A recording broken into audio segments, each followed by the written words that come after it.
Size করে কেটে নিছি।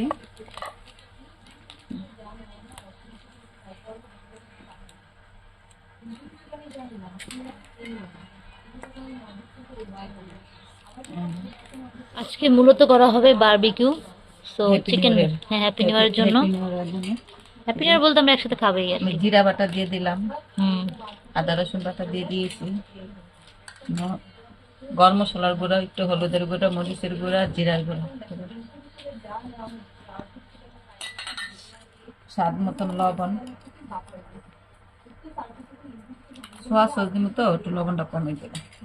তারপরে স্বাদ মতন এটা দই, টক দই,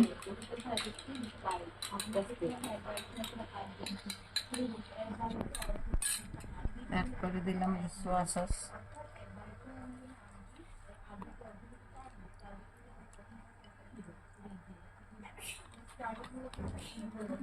তারপরে দিব বারবিকিউ মশলাটা।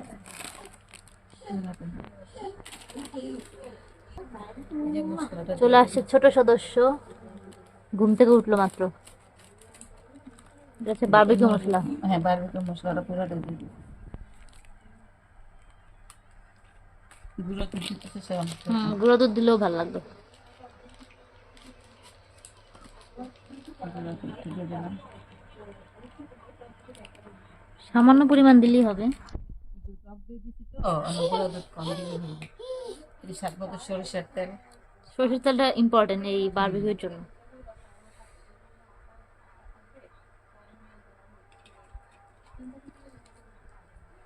তারপরে দেখ টমেটো সস, রুচি।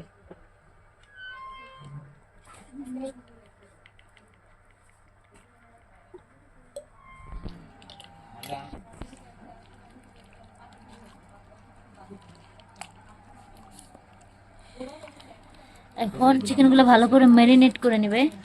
আমরা চেষ্টা করবো অনেক আগে এই জিনিসটা ম্যারিনেট করে নেওয়ার, যাতে করে মশলাটা প্রপারলি মাংসের ভিতরে যায়। অনেকক্ষণ ধরে সোয়া সসটা দিয়ে রাখলে মাংসটা একটু সফট হয়। সফট হয়। টক দই দিয়ে মাংসটা অনেক সুন্দর হয়। কি সুন্দর কালার চলে আসছে।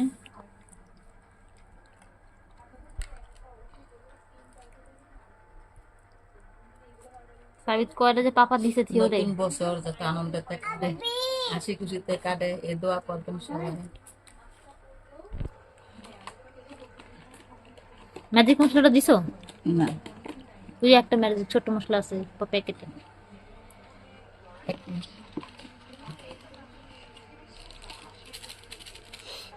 দাঁড়ান কেটে দে।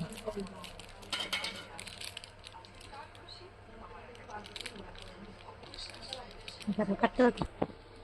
ম্যাগি মশলা, হ্যাঁ।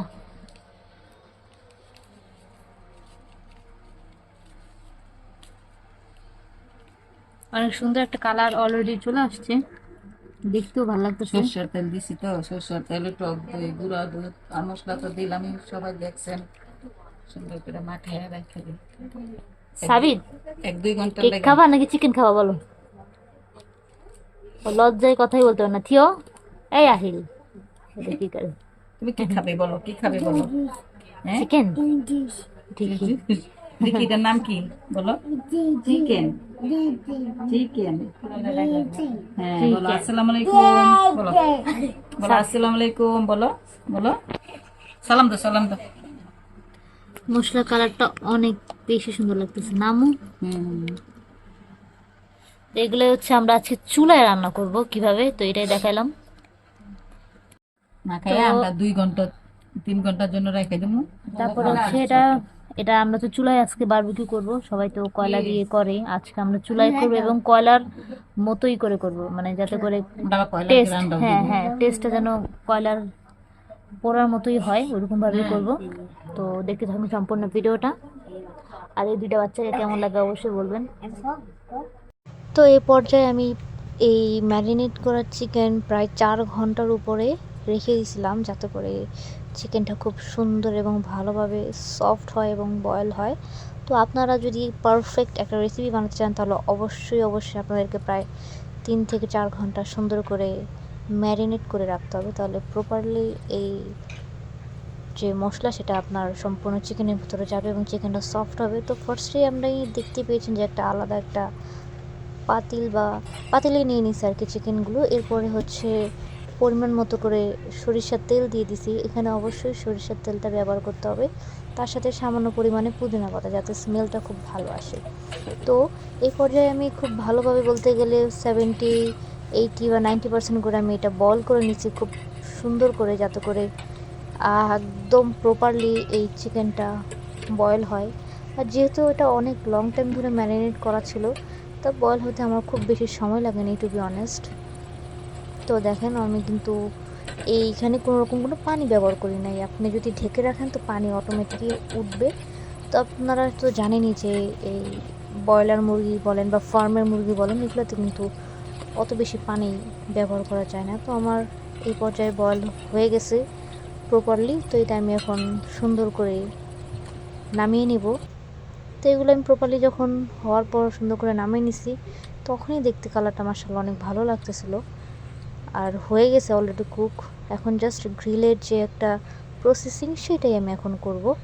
তো দেখতে তো খুবই লোভনীয় লাগতেছে, আপনারা নিশ্চয়ই দেখতে পাচ্ছেন। আর এত সুন্দর এবং গরম গরম ধোয়া। তো এরপর হচ্ছে আমি সুন্দর একটা ফ্রাই প্যান বসিয়ে দিব, যাতে করে সুন্দর করে যে গ্রিলটা বানাবো সেটা আমি খুব সুন্দর করে ফ্রাই করতে পারি। তো দেখতেই পেয়েছেন যে এই পর্যায়েও কিন্তু আমি সরিষার তেলই ব্যবহার করছি, সে শুরু থেকে এবং শেষ পর্যন্ত অবশ্যই এখানে সরিষার তেলটা ব্যবহার করতে হবে। একদম অথেন্টিক একটা যে ফ্লেভার বলেন আপনি গ্রিলের, সেই ফ্লেভারটা আপনি অবশ্যই পাবেন। তো আপনি এখানে কোনো কিছু স্কিপ করবেন না। তো দেখতেই পাচ্ছেন যে আমি সুন্দর করে একটা একটা করে চিকেন লেগ পিসগুলো ফার্স্টে দিয়ে দিচ্ছি। তো লেগ পিসগুলো দেখতেও ভালো লাগে, প্লাস এই লেগ পিসের মধ্যে আপনি যদি বলেন যে খুব প্রপারলি আপনার মশলাটা ভিতর পর্যন্ত যায় সিনার পিস থেকে। তো অনেকের আবার সিনার পিসও ফেভারিট, আমার বোথ অফ সিনা বলেন বা লেগ পিস বলেন দুটোটাই পছন্দের। তো আমি সুন্দর করে এটা আমি হালকা আছে সুন্দর করে এটা আমি ফ্রাই করে নিব, একদম মিডিয়াম করে। আপনি দেখতে পেয়েছেন যে চুলাটা আমি প্রায় 400 করে দিয়েছিলাম। তো আমি আস্তে আস্তে উল্টাবো এবং আমি সুন্দর করে মশলাটা ব্রাশ করব।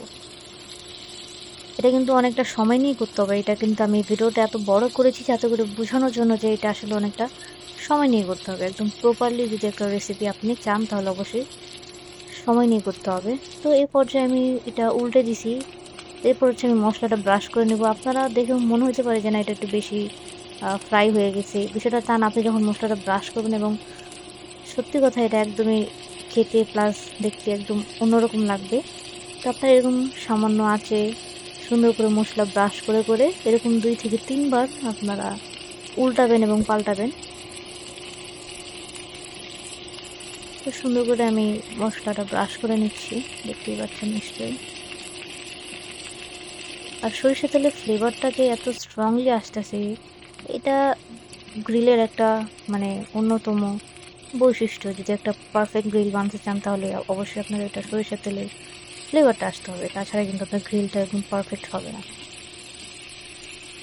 তো আমি এক পাশ তো সুন্দর করে মশলাটা ব্রাশ করে নিছি, এখন আমি আরেক পাশ সুন্দর করে মশলাটা সময় নিয়ে ব্রাশ করব। তো আমি যেহেতু ভিডিওটা তো লং করে দিয়েছি, আপনাদের বোঝার অপেক্ষা রাখে না যে এখানে অবশ্যই একটু সময় নিয়ে করতে হবে এবং হালকা আঁচে করতে হবে। তো আপনারা এখানে আমি কিন্তু ভিডিওতে হয়তো একবার দেখাইছি আমি কিন্তু এই কাজটা পরবর্তীতে 2 থেকে 3 বার মশলাটা এরকম ব্রাশ করে করে হচ্ছে ফ্রাই করছি একটু সময় নিয়ে। মশলা ব্রাশ করা চিকেনে যখন মশলা আমি ব্রাশ করি তখন এরপরে যেটা যে দেখার যে লুকটা, এটা কিন্তু একদম সম্পূর্ণ চেঞ্জ হয়ে যায়। তো মাশাআল্লাহ আমি এরকম করে ব্রাশ করে নিছি, এখন এটা আমার সম্পূর্ণ হয়ে গেছে। আমি আগেও বলছি ভিডিওর যে এটা আমি 2 থেকে 3 বার এভাবে করে মশলা ব্রাশ করে দেন হচ্ছে করছি, দেখেন কালারটা। তো এরপরে ফ্রাই প্যানে যে সরিষার তেলগুলো ছিল ওই তেলের মধ্যে হচ্ছে ক্যাপসিকাম, গাজর এবং বড় মরিচ, এটা অত বেশি ঝাল হয় না, এগুলো আমি সুন্দর করে হালকা ফ্রাই করে নিছি মশলা দিয়ে, খেতে যেন খুব ভালো হয়। তো গ্রিলে তো অবশ্যই এটা লাগবে, খেতেও ভালো লাগে। এবং আগে থেকে যে মশলাটা ম্যারিনেট করা ছিল, যে মশলাগুলো বেঁচে ছিল, ওই মশলাগুলো কিন্তু আমি সুন্দর করে কুক করে নিয়েছি। আপনারা একটু সময় নিয়ে কুক করে নেবেন এবং এই মশলাটা দিয়ে যখন এটা খাবেন mind blowing. So finally look at the grill.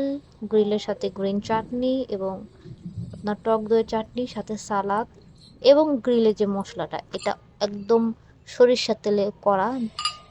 এটা খেতে, এটা টেস্ট আমি জাস্ট বলবো না, আপনারা এইভাবে করে একদিন মেক করে দেখবেন, অনেক ভালো লাগবে। এবং সাথে আমরা হচ্ছে নান রুটি আনাইছি।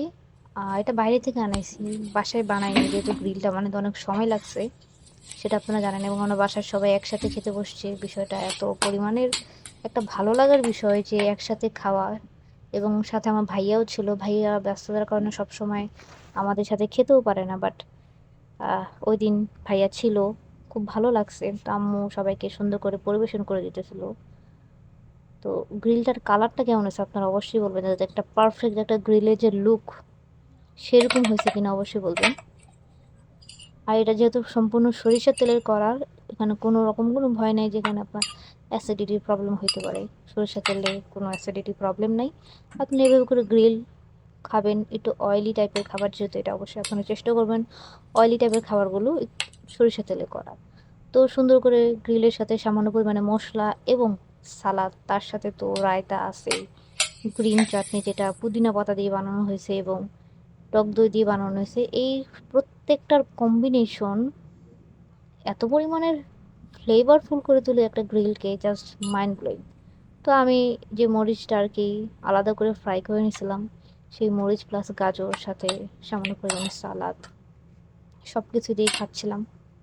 ভাই আমার কাছে যদি আমি টেস্টটা আমি বলি, আমি যদি ভয়েসটা একটু পরে দিছি, খুবই ভালো লাগছে। এই যে মশলার যে একটা কালার দেখতে পাচ্ছেন, এই মশলা দিয়েই আপনি দুইটা রুটি অনায়াসে খেতে পারবেন, চিকেন দরকার নেই। মানে মশলাটা এত পরিমাণের মানে ভালো হয়েছে খাইতে।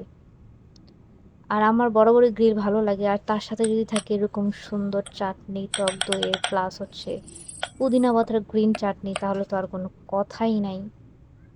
তো এই চাটনির সাথে, মশলার সাথে, সালাদের সাথে সব কিছু একসাথে যখন আর কি বাইট দেওয়া হয়, বিলিভ মি, এখনই আমার জিভে পানি চলে আসতেছে, এটা দেখতেছি খাইতে মন চাইতেছে, টু বি অনেস্ট।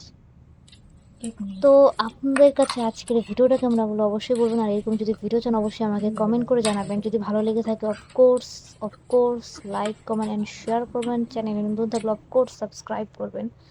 তো আজকের জন্য এখানেই দেখা হচ্ছে নতুন কোনো ভিডিওতে। আসসালামু আলাইকুম অ্যান্ড সবাইকে আল্লাহ হাফেজ।